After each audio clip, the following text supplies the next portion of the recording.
কিমান পৰিব 700 লাগিব কম নহব 600 লাগিব তাতকে কম নহব 400 টা ল'ব 500 লাগিব তাতকে কম নহব 400 টা ল'ব আমি গৈছো আমি মানে কি কেজন মই লগৰটা দুটা মিলি কিমান দিবা নহয় মই এটাৰে 500 দিম হা এটাৰ 400 দিম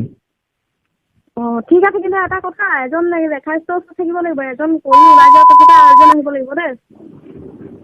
মানে হেৰি ঘৰটো অকল আপুনি থাকিব মানে বেলেগ কোনোবা থাকে মই অকলে আছো মানে কি আমাৰ এই চাইডৰ ঘৰৰ মানুহটো মানে অলপ ওচৰে পাজৰে কাম চাম কৰি আছে তো পাক মাৰি থাকেতো সেইটো কাৰণে এজন মানে কৰি ওলাই যোৱাৰ পিছত আৰু এজন আহি কৰিব লাগিব কোনোবা হিচাপত আহিবা একেলগে সোমাব নোৱাৰা কিবা পুলিচ কেছ হৈ যাব লাগিব হা একো নহয় টেনচন নাই নে এতিয়ালৈ যিখিনি শুনিলে সেয়া মাত্ৰ এটা কল ৰেকৰ্ডিং কিন্তু আপোনালোকক আমি দেখাম আজি অন কেমেৰাত আচলতে গুৱাহাটী মাছমজিয়াত গুৱাহাটীৰ ফুটপাথত ৰাতি হ'লে কি চলে সেয়েহে ভিডিঅ'টো শেষলৈকে চাই থাকক আৰু যিসকলে এতিয়ালৈ ভিডিঅ'টো লাইক কৰা নাই এটা লাইক কৰি দিব নিশা হ'লে গুৱাহাটীৰ ফুটপাথত যুৱতী মহিলাৰ ভিৰ ফুটপাথতে চলে মুকলিকৈ দৰদাম কেৱল 10 মিনিটত উপাৰ্জন কৰে 1000 টকা কলেজৰ ছাত্ৰী মহিলা আৰু কাৰোবাৰ পত্নীও এই ব্যৱসায়ত জড়িত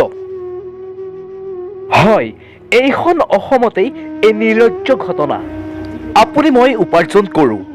নিজৰ ঘৰখন ভালদৰে চলাবলৈ কপালৰ ঘাম মাটিত পেলাই উপাৰ্জন কৰোঁ টকা কিন্তু আন কোনোবাই নিজৰ দেহ ব্যৱসায় কৰি নিজেইতো নিৰ্লজ্জ কাম কৰিছেই লগতে এইখন অসমৰ সকলো মহিলাকে এক কলংকৰ কালিমা সানিছে আচলতে এনেবোৰ জঘন্য আৰু নিৰ্লজ্জ কাণ্ডৰ কাৰণে